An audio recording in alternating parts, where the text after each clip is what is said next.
If you're a salesperson here listening to this today and you're relying on marketing to build your brand and to drive leads into you, you're done. You're done.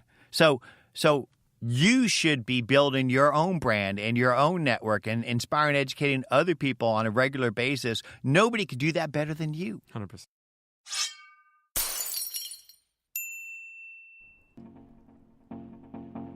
What's up, everyone? I'm Joe Lemon. Thank you so much for tuning into the Real Value Exchange. So on this episode, I have Jon Ferrara. And as you just heard in the clip, he's a heavy hitter. He's a pioneer when it comes to the whole CRM front. He's one of the first guys to launch one of the first CRMs called GoldMine back in 1989. He eventually sold that for $125 million. And now he has a brand new project that he's working on called Nimble. It's been out for a couple of years, so I shouldn't say brand new, but man, it's different than most CRMs. I normally am disgusted by trying to, work these platforms so I can just push data into it. I feel like it should be helping me out as a person who's in the field, and most of these platforms don't. But Nimble's been pretty cool. I've been using it now for the past month, and it's really intuitive. So I'm not going to go too heavy into it. I'm going to let Jon get into some of the values with it. But man, there's going to be some key takeaways today. Is he lays out a step-by-step process for how you can build your micro influencers. And this is something that all of us should be interested in doing, because that's the power of social media. It allows us to build these relationships at scale, right? So it's storytelling at scale. It's, finding a way to kind of have these one-to-one connections at scale. And that's the beauty of it, really. I mean, that's what it is for us in the whole business world. We can dive into it, build better relationships, have targeted information for people whenever they're looking for it.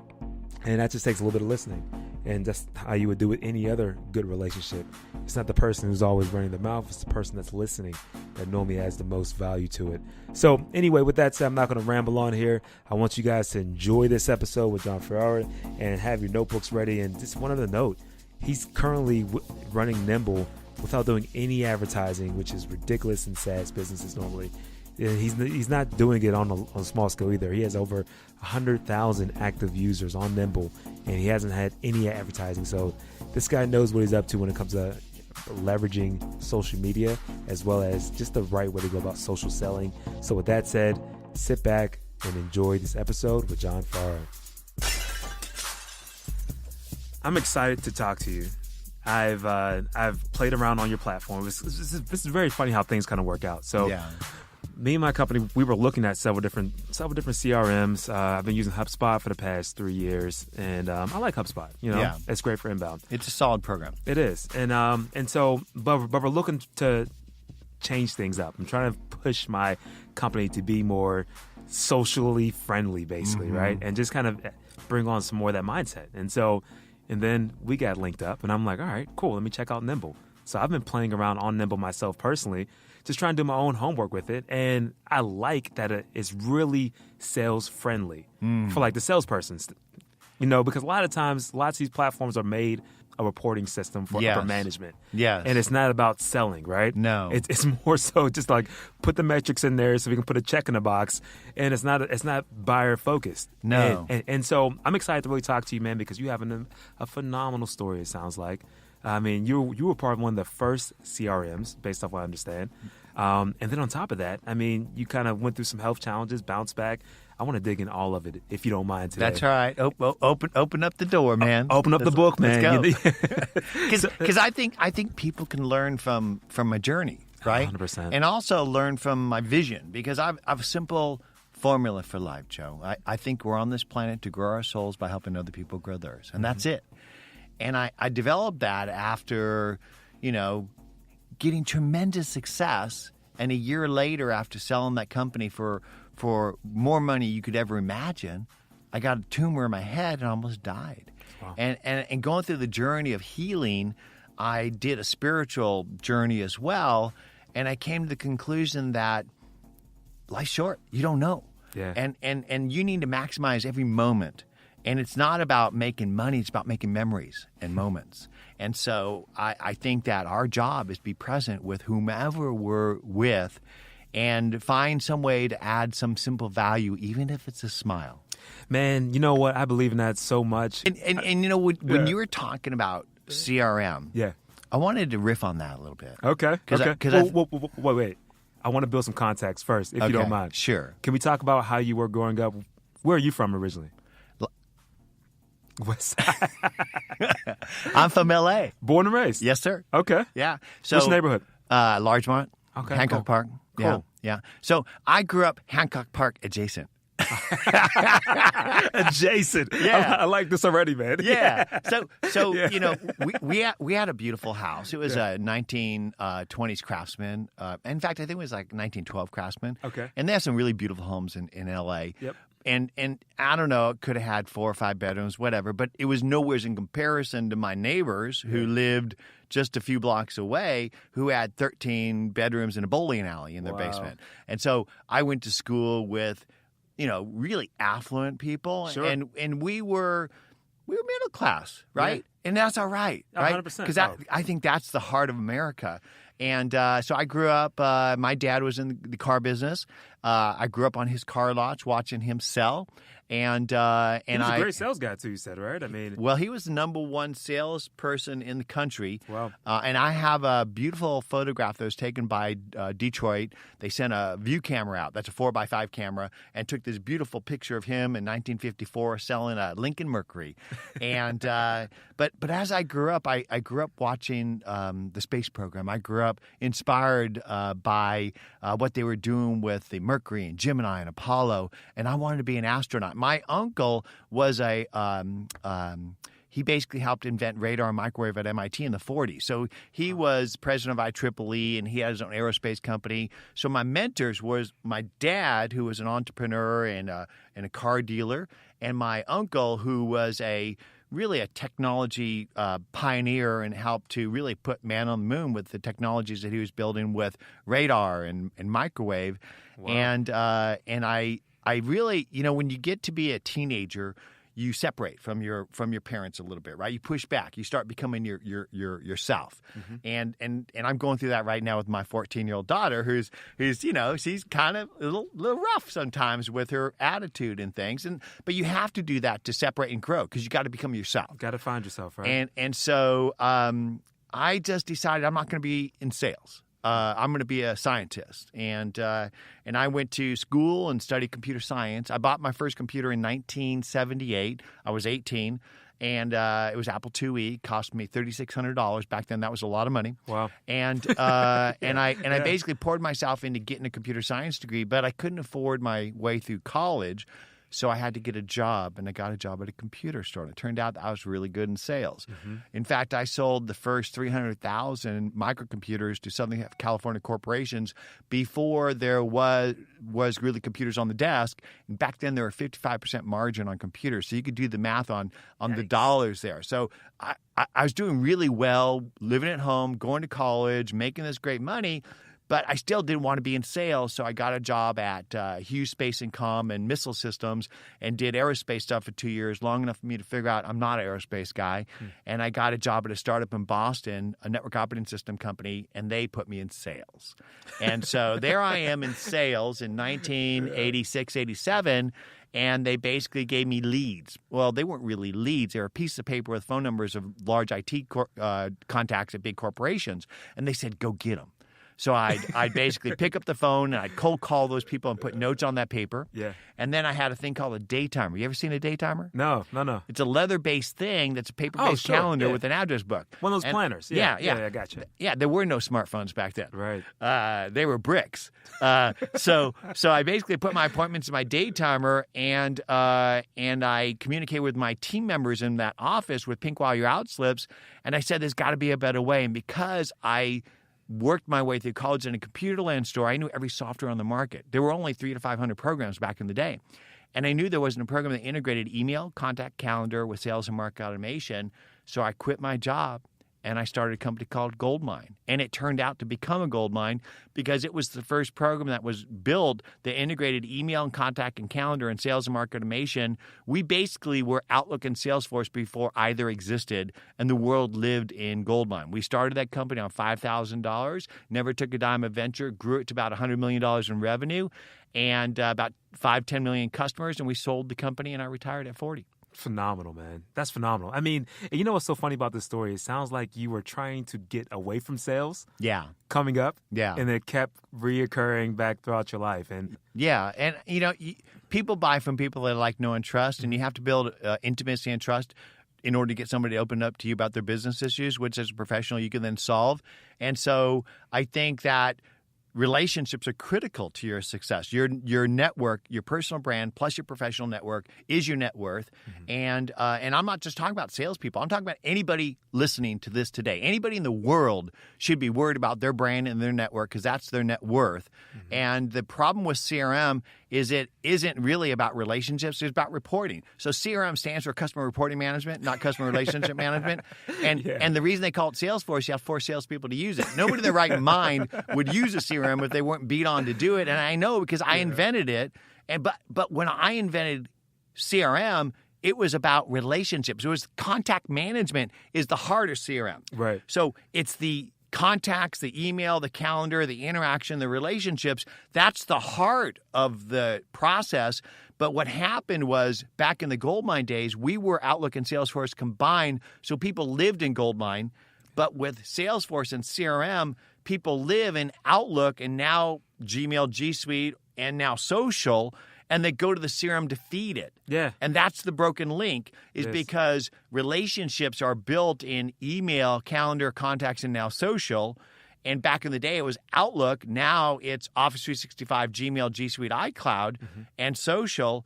And then you go to the CRM to use it. So you work for the CRM, and you have to go to it to use it. That's wrong. It's a broken relationship. That's right. Yep. And so your CRM should work for you by building itself and then work with you wherever you're engaging. So if I'm sitting here and I'm having a conversation with somebody, so basically here I am, you could see I'm having this telemarketer. No, I don't want to talk to the telemarketer. So I'm sitting here and I'm going to have a meeting this afternoon with this person, Gretchen. How many times have you been in your phone and you basically see a calendar appointment and you kind of want to know who they are? Yep. You Google them.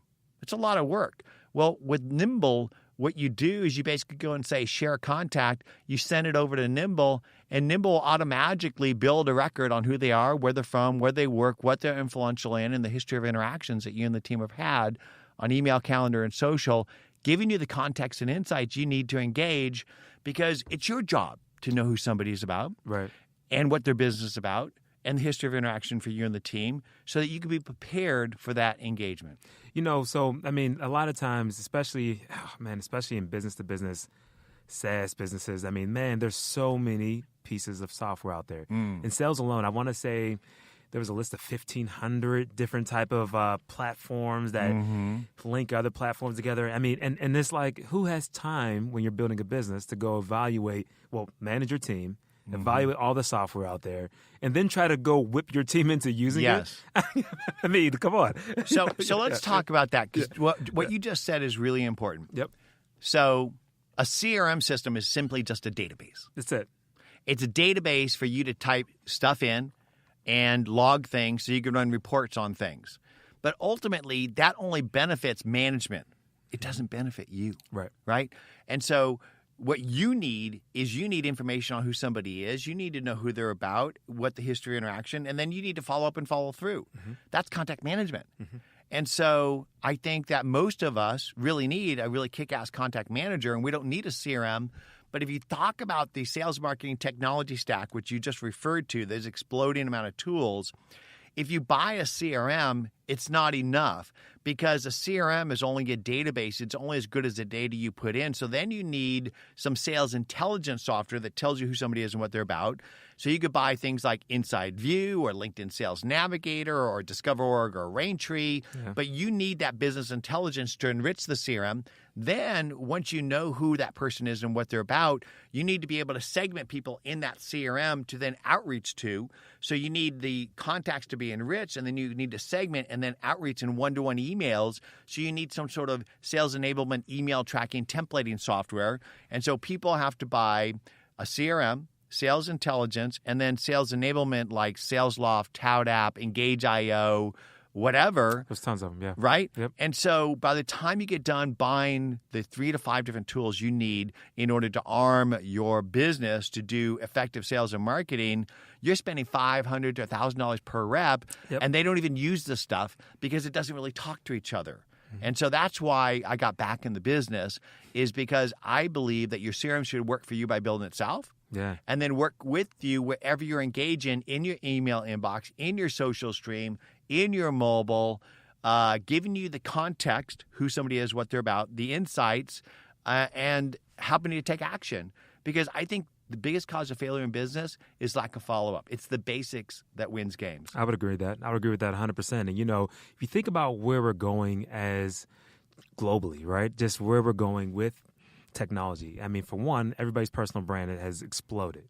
I mean, just as you said, if you're in business doing anything, selling anything, you have any quotas, metrics that you hold yourself to around building relationships, meeting new people, I don't know how you don't work on your personal brand. Yeah. I mean, every day. Yeah. If you should Google yourself right now. Whoever's listening to this, put your name in the Google thing, and if you don't show up on page 1, you're in trouble. Yeah. Right? Yeah. And so there it is. If you don't have a couple links there, at least, right? I mean, that's right. Yep. It's a nice write-up on you. Look at you. You're busy. Yeah. I like it. I mean, so if you think about it, things are becoming so much more fragmented. And if you think about how companies are looking at it, it's like, okay, I got to spend $1,500 on Joe so we can have all this tech, right? Opposed to, okay, how do we drive the cost down? Because that's what technology has been doing for us, driving the cost down so we can do those same things. And I mean, now it's almost this bottom-up approach that I see really bring your tools to work with you. 100%. Yeah. I mean, and you think about where we're going as the whole gig economy really starts to explode. More and more type of companies looking for like outside help. Yeah.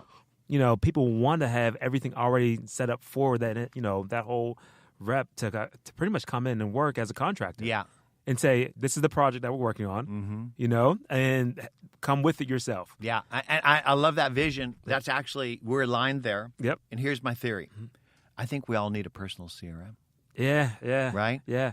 Right? We need a golden Rolodex. Yeah. Right? Yep. And when you go to a back business, to the basics, though, right? I mean, Yeah. this is how it was back in the mid '80s, early '90s. You walk into a business and you put your Rolodex down. Yeah. Right? You bring it with you. Right? Yeah. And so if you think about it, GoldMine got sort of eaten by Siebel and then Salesforce because management was afraid what sales reps were doing with their personal Rolodex, and they want to control the contacts. But if you think about it, most salespeople don't put their golden Rolodex into the company's CRM. They don't. They only put the ones that are ready to be closed so that they can get paid on them. Yeah. But they keep the other ones close to their vest. Imagine if anyone listening to this today went out and signed up and started using Nimble personally for their golden Rolodex, their personal CRM, and they were able to bring it to work with them and plug it into their Salesforce or their HubSpot or their Dynamics. That works today. It does it. So we bidirectionally synchronize with over 130 SaaS business apps. So that means that you could essentially plug your Nimble into the company CRM and be able to put the contacts into the company CRM you want. But if you're in Salesforce or HubSpot, you hit the Nimble button in the browser, Nimble comes up, it knows you're looking at Joe's record, and it builds a record automatically and enriches it for you, saving you all that work. But basically, you're able to then take Nimble and work anywhere. As I'm reading a Forbes article and I want to know who, Joe Biden is, and I want to put him in a Nimble system, I could do that, but it also goes into the CRM. Right. And so Nimble could either be your social sales and marketing system for yourself or your business, which it's suitable for many businesses, or it could work within your existing ones. So we actually have a deal that we signed with Microsoft, who is the biggest tech company in the world. Yeah. And they are reselling Nimble globally with Office 365. Oh, really? Even though they have a CRM. Huh. And imagine that, right? Yeah. And so one of the ways we're able to scale GoldMine was we latched on to Microsoft as they started evolving in the marketplace. So we started by latching on to Novell resellers. You probably never heard of Novell, but Novell was the network operating system for small businesses back in the day until Microsoft ate them. So Microsoft doesn't innovate, they iterate. They wait for somebody else to build the market, then they come out with something big enough, and they build something good enough, and they eat the company. So they basically came out with NT Server, and they ate Novell. And so what we did is we mapped into NT Server, SQL Server, and Exchange Server as a requirement for our GoldMine Enterprise product, thereby giving our customers a scalable solution, our partners $10 of products and services add-on to every GoldMine dollar, but more importantly, became Microsoft's #1 ISV, and they pushed us globally. And so history repeats itself. When we started Nimble, there was no Office 365. Basically, Gmail G Suite was the cloud email, contact, and calendar platform, and we layer on top of that. So if you think about it, email, contact, and calendar is the foundation of every business. 100%. Yeah. And today, the operating system of your business is Gmail, G Suite, or Office. That's your choice. And then on top of that, you need a team contact manager. That's Nimble. And you need a simple sales and marketing system. That's Nimble. But we also bidirectionally synchronize with 130 SaaS business apps, which means if you have QuickBooks or MailChimp or even HubSpot or Salesforce or Dynamics, we can unify all those contacts, giving everybody in the team one contact to work from.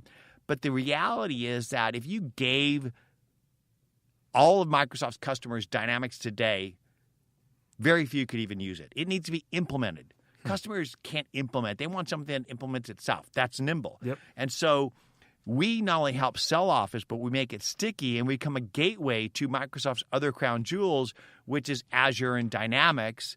And so not only is Microsoft walking us into the distributors worldwide, but now we're talking about them actually selling it direct with Office on their website. Wow. Jon, how did you work that deal? That's that's the best partner to have. Yes. They already own LinkedIn. Yes. Which has their, clunky CRM type of setup. Yeah. LinkedIn Sales Navigator. Yeah. I mean, it's a little clunky to me. I mean, personally, but it can still work though, right? And you can keep a lot of your personal contacts. The reality is that LinkedIn is an essential part of your Rolodex. Yep. Right. 100%. It's like a checkbox. Yep. Right. So you and I, if we are not already connected on LinkedIn, we'll probably connect with each other over the next day or so. Yep. But for me, LinkedIn's like walking in my lobby. It's not knowing Jon Ferrara. You want to know Jon Ferrara, you walk 5 seconds in my Instagram, you're going to know more about me than 5 minutes in my LinkedIn pages, right? In my LinkedIn pages, right? Sure. And so you want to know about Jon Ferrara, you just look through that. That's my 5 F's of life: family, friend, food, fun, and fellowship. That's how human beings connect. Mm-hmm. And so a chair has at least 3 legs, maybe 4 or 5. Mm-hmm. LinkedIn's 1 leg. The other real legs, the soft side of the human relationship, is Twitter, Facebook, and Instagram. Mm-hmm. And so you were saying, how did we get the deal with Microsoft? They already have LinkedIn.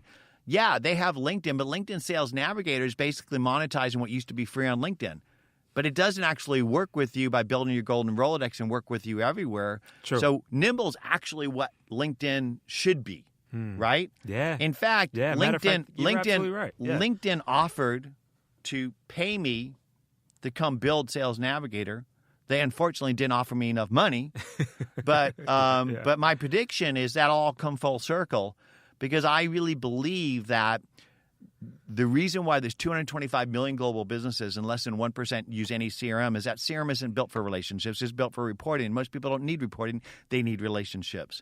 And so the blue ocean opportunity out there is to basically build a simple, smart relationship manager for Office and to grow people into simple sales and marketing to then help them start consuming Power BI, Flow, Power Apps, Azure, Dynamics, and LinkedIn Sales Navigator, because most Microsoft resellers sell plumbing to plumbers. They don't sell solutions on top of Office, and they need to not only sell solutions, but they need to start using modern social sales and marketing tools themselves, and that's what we're doing. So Microsoft today is going to walk us into their 100,000 SMB VARs and let us evangelize, teach and preach them how to do modern social sales and marketing, give them Nimble to do it, and then use that as a gateway to Dynamics and other tools.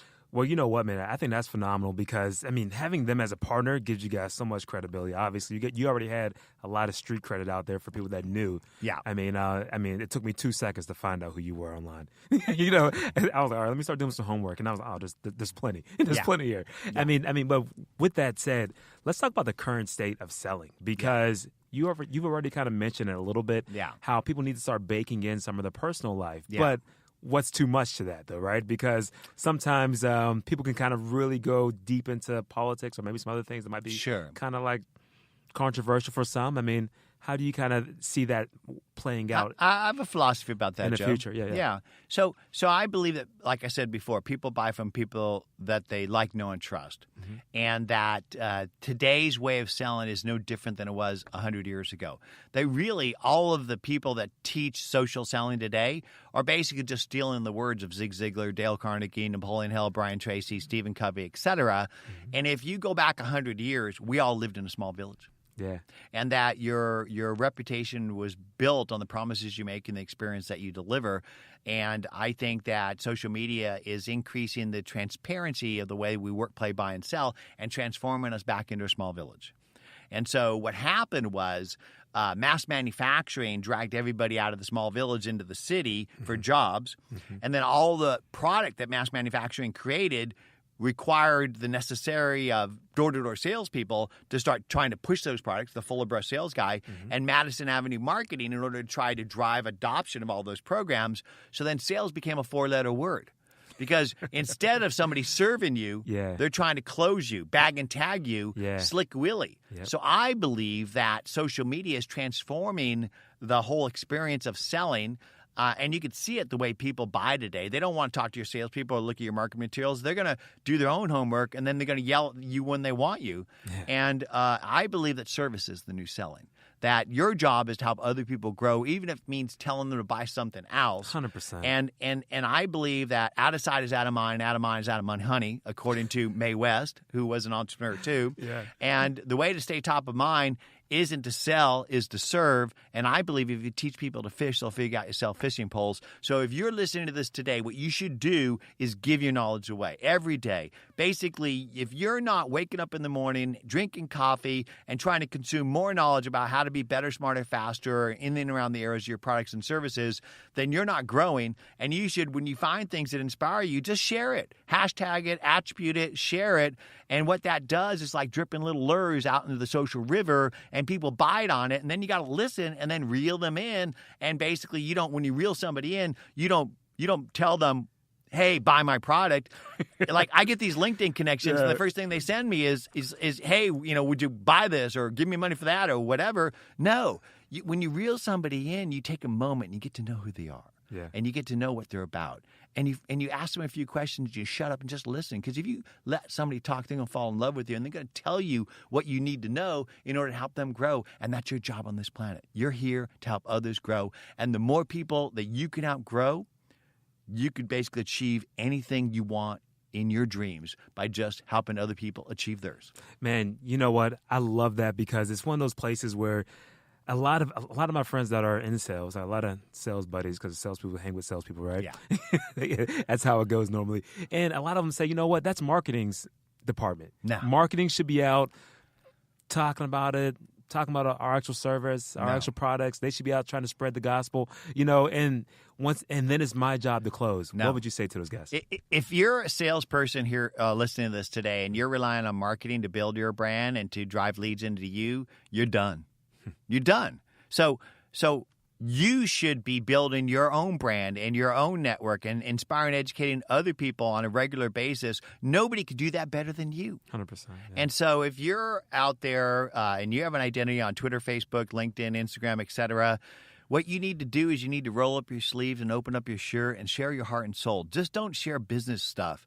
You need to share stuff about your personality, your life, because that's how people connect, right? They don't connect to me because I built GoldMine. They connect to me because I love my family. I love to barbecue. I love to backpack, right? I love photography. I love astronomy. I love drones, right? I love music. I love vinyl. We're going to connect on one of those things, and that's how we stay connected.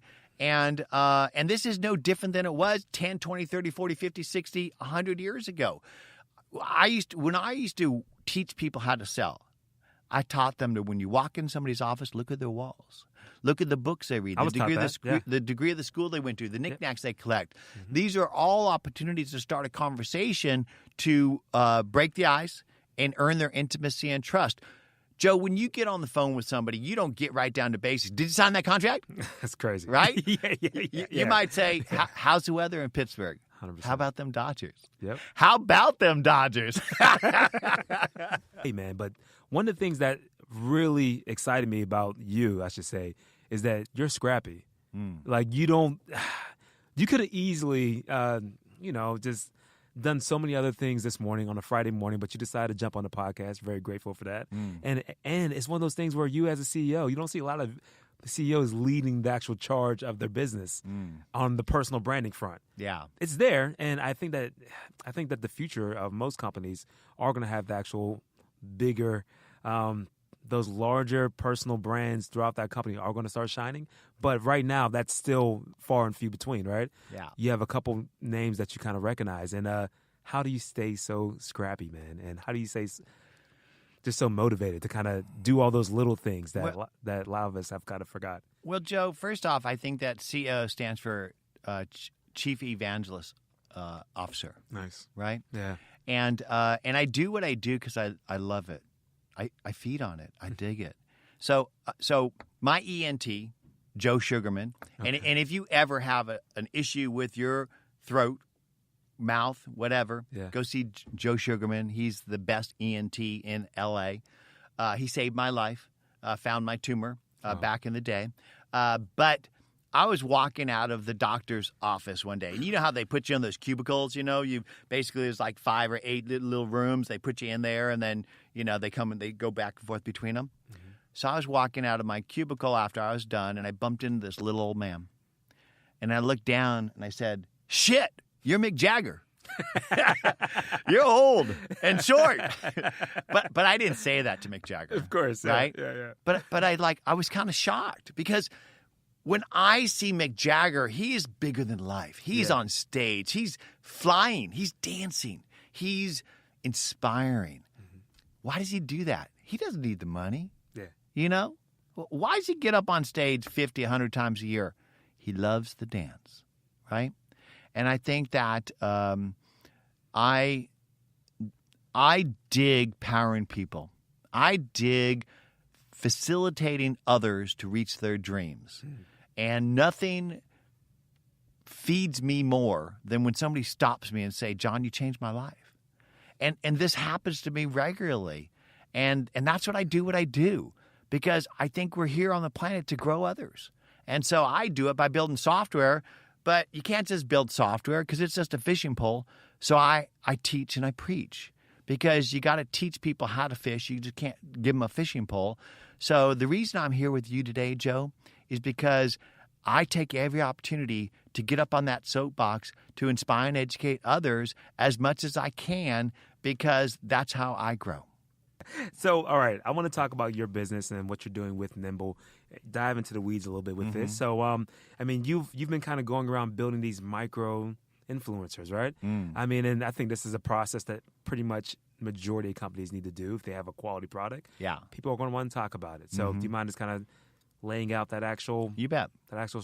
You bet. Sales strategy. So it's more powerful when other people talk about you than when you talk about you. It is. And it's essentially the way that we built GoldMine.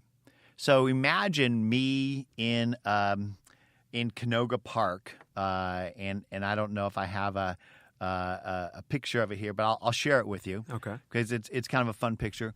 I'm in Canoga Park in 1989. I built Outlook and Salesforce combined before either existed, but I got $5,000 in the bank. How do you sell that? Right? And so I tried, hustling and going and talking to resellers and like retail storefronts and things, but that didn't scale. And so what I did was identify the influencer of my core prospect in and around the areas of promise of my product. That was the person that sold them the network. So the person that sold them the network, if I could get them to use GoldMine, they would then possibly recommend it because I believe people sell what they know and they know what they use. And so I basically cold called every Novell resale in the country, and I built a network of 500 people using GoldMine. Then they started to resell it, and that's how we got to our first $100,000 in monthly recurring revenue. And then when Microsoft ate Novell, I basically built a relationship with Microsoft, and there are hundreds of thousands of resellers, and that's how we got to $100 million in revenue.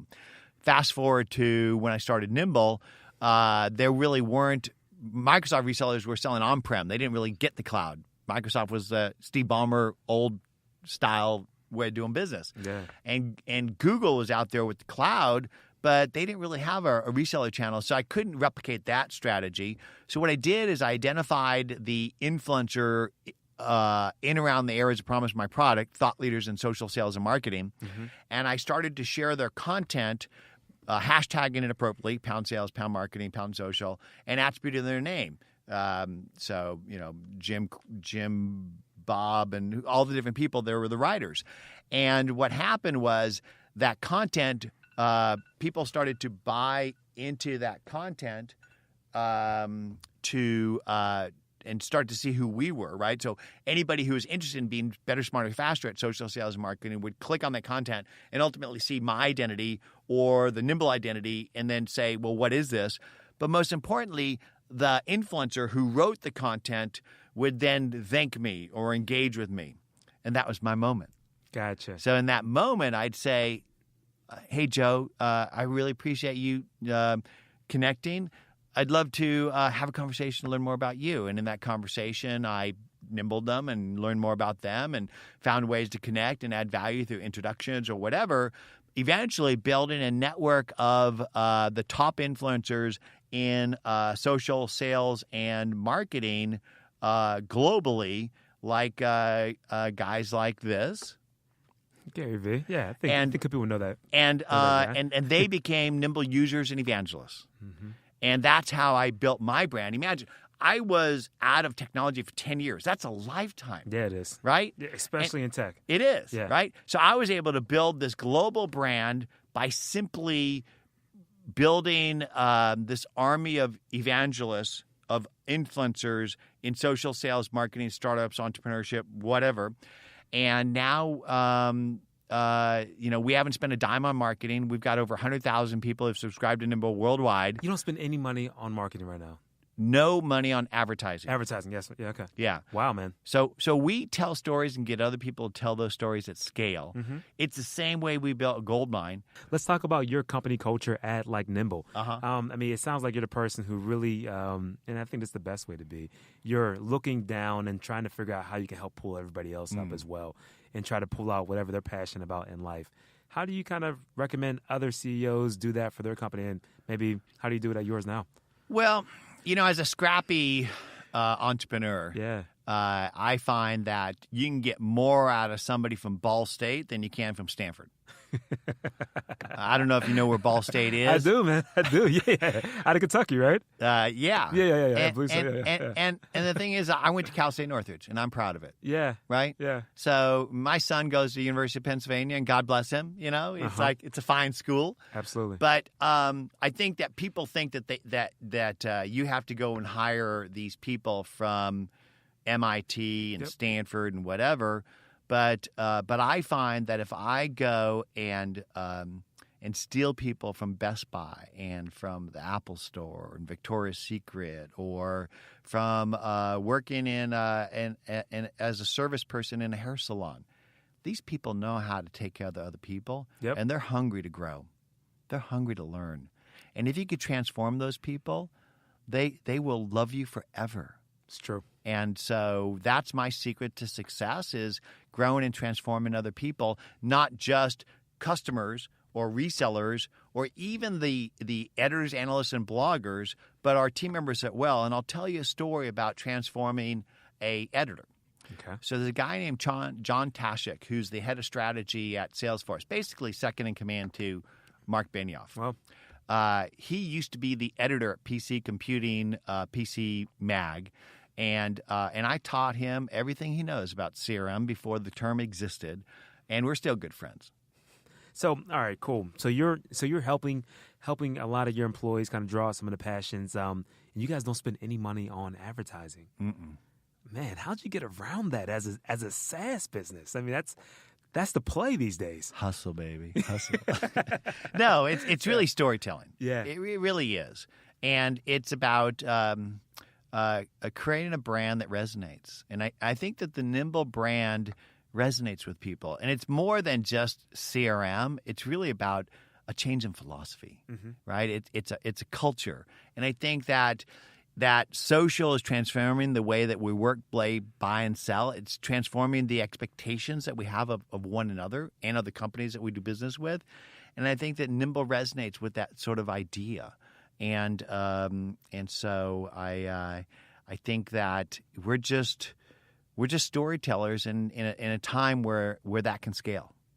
100%, man. I mean, we all have the tools to kind of really scale whatever we're up to and whatever passions that we're about. I want to highly recommend that any salespeople listening to this, for one, you guys already know how I roll. You should already be working on your brand. You should have a strategy for that, and you should really check out Nimble. Now, I mean, Nimble to me, I've only been using it for about a week or so, and but it seems so user friendly. Yeah. I mean, it seems really like. I mean, I'm in B2B sales. So I travel a lot and I have to cover territory, and I just don't have time to jump on my laptop all the time. Mm-hmm. I got to operate solely for myself from maybe the iPad if I have a moment. And I think that your tool is really user friendly. So yeah, I want to encourage any sales and marketing people who are on the road to give it a try. And I want to give them a gift. So normally Nimble is $25 per user per month on a monthly basis. It's $19 on an annual basis. But which I think costs less than a decent lunch these days, right? Oh, yeah. But I'm going to give you a code, Jon40. That's JON40. If you sign up for a trial at nimble.com and enter that code with your credit card at the end of the 2 weeks or anytime during it, you're going to get 40% off your first 3 months. Really cool, man. I appreciate you giving that whole offer out to everybody. And we're about to wrap up, but I want to know, is there anything new coming down the pipeline for Nimble? You got any surprises that's going to jump out at us in the next couple months or so? So I look forward to having a conversation with Satya soon. Satya Nadella, who I adore. That guy is an amazing leader. He used to be the product manager for Outlook Customer Manager, which was the Windows-based plugin to Outlook to try to make it more like GoldMine. So he has a love for this, and this is the blue ocean opportunity. Mm-hmm. It's not CRM, it's contact management. And that today, contact management is broken because email, contact, and calendar are separate in Gmail, G Suite, and Office. Right. And there's no team relationship manager. Basically, sales, marketing, customer service, and accounting have contacts in all those siloed applications. And the place where there should be a common contact record, it's broken because in G Suite and Office, every team member has a separate contact database. Nimble fixes all that magically. Yeah, man. I mean, especially with the whole idea of us looking at going more direct, that's where we're headed, where most opportunities are going to be one-to-one, people doing business. How we used to do it. Joe, it's not about B2B or B2C. It's P2P in 8 states. It's people to people and 100%. Human to human. Yep. Heart to heart. P2P, man. I love that. All right, so we're going to wrap it up here. But you know what, John? So I have a question I ask everybody. I live by this triple G motto. It's called growth, grit, and give. Mm-hmm. If you had to put those in order for yourself, how would you do it? And that's growth, grit, and give. Okay, so I think that give is number one. Growth is give, growth, and get or grit? Grit. Grit? Mm-hmm. I'd probably say give, growth, and grit. I mean, grit gets you through everything, right? Yeah, it does. I was talking to my brother the other day, and he's struggling right now as a guy. He's 60 years old, and we all go through those moments in life where we're struggling. And I said to him, life's like a Beethoven symphony. There's high and low notes. Don't let the high notes get to you, right? Because you're going to go through moments in life where the world is shining on you and just throwing money and shit at you. Mm-hmm. Then you're going to go through life where they're throwing shit at you, real shit at you, right? Yeah, literal. And then you go, why is it shitting on me? Yeah. And then there's moments where it's just in the middle, right? And so I think that the secret to life is putting one foot in front of the other. It's pretty simple. But also, it helps to have the 3 Ps. Figure out what your passion is, build a plan to achieve it, make your purpose on a daily basis. And it's that purpose that is the grit. So when we started GoldMine, we used to live in Canoga Park. I don't know if you know where Canoga Park is, but it gets hot in the valley in the summertime, and it's a little smoggy. Yep. So one of the rare weekends we weren't working, we went down to Santa Monica Beach, and we're walking along the boardwalk, and we bought a postcard, the view of the ocean. And we put that on our refrigerator and said, we want to be there. Well, guess what? A year later, we had an office at PC8 and Sunset, and a year after that, we had the whole building. Wow. And that was our office overlooking dolphins swimming in the surf. So if you want to achieve something in life, figure out what your 3 Ps are. What is your passion? Build a plan to achieve it. Make it your purpose on a daily basis. Put one foot in front of each other every day. Grit does make a difference, but your whole purpose in life is about giving. Give, baby. Give. Because you'll get anything you want. So true. Man, Jon, I got to say, I've loved talking to you, man. You got a ton of passion behind what you're doing. Thank you. You guys should totally check out Nimble. Give it a shot. See if it works for you. I'm enjoying this process myself. So with that said, I want to thank everybody for tuning in to the Real Value Exchange. And until next time, you guys be phenomenal. Jon, really appreciate this, man. Thank you, Joe. Dude, it's great, man. Is it good? Seriously, you killed it, man. You rocked it. Thanks.